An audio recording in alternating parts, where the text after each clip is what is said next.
बोली करून तुम्ही पक्षात गेलात. नाही, मी तिकीटला पैसे नाही देणार. हं.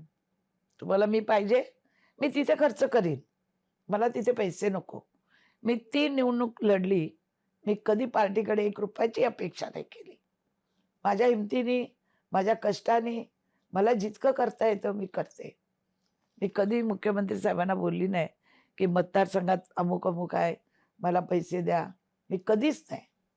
आणि त्यांनी बोलल्याप्रमाणे मला तिकीट एकदा नाही, 3 वेळा दिली. आणि आता आमचे आमदार सगळे असतात ना, तर साहेब नेहमी माझी मस्ती करतात. हं. मंदाताई जोपर्यंत आहे तोवर कायम त्या मतदारसंघात आहे. मी कोणाला तिकीट कधी देणार नाही. मग बाकीचे आमदार बोलतात, "आमचं काय? नाहीतर ज्येष्ठ आहेत, पहिला आलेत." आणि पहिली विशेष गोष्ट म्हणजे भारतीय जनता पार्टीमध्ये लोकं आली पदासाठी, मंत्रिपदासाठी.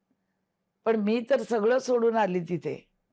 मी कुठलंही पदही नाही मागितलं, ना कधी मंत्रिपद मागलं. माझा तर अधिकार आहे भारतीय जनता पार्टीमध्ये, की माझ्यानंतर लोकं आलेत. हं. तुम्हाला मुख्यमंत्री आम्ही केल्यानंतर सगळे आले, आम्हाला पद द्या आम्हाला आणि देतात साहेब.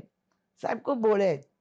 साहेब खूप विश्वास ठेवून आलेल्या प्रत्येकाला काही ना काही, काही ना काही त्यांच्या पद्धतीने ते देत आहेत. मलाही 3 वेळा तिकीट दिली. मी समाधानी आहे. मी कधीच त्यांना बोलले नाही, की मला का नाही दिलं. मी कमिटी पण साधी मागायला जात नाही, नको सांगते. कोणाला तरी द्या म्हणलं. कारण तुम्ही देणारे शिकले पाहिजेत. हं. तुमचं मन मोठं असलं पाहिजे. खरंय. राजकारणात तुम्ही सगळं आपल्याच घरात, सगळं आपल्याच मुलाला, आपल्याच बायको. आता बघा आमच्याकडे सगळे नातलग उभे आहेत. कोण नाती, कोण पोती, कोण बहीण, कोण पुतणी, कोण पुतणीचा नवरा. अरे कधीतरी लोकांना द्यायला शिका ना. आणि जे लोकं कायमचे येतात त्यांना मिळालंय.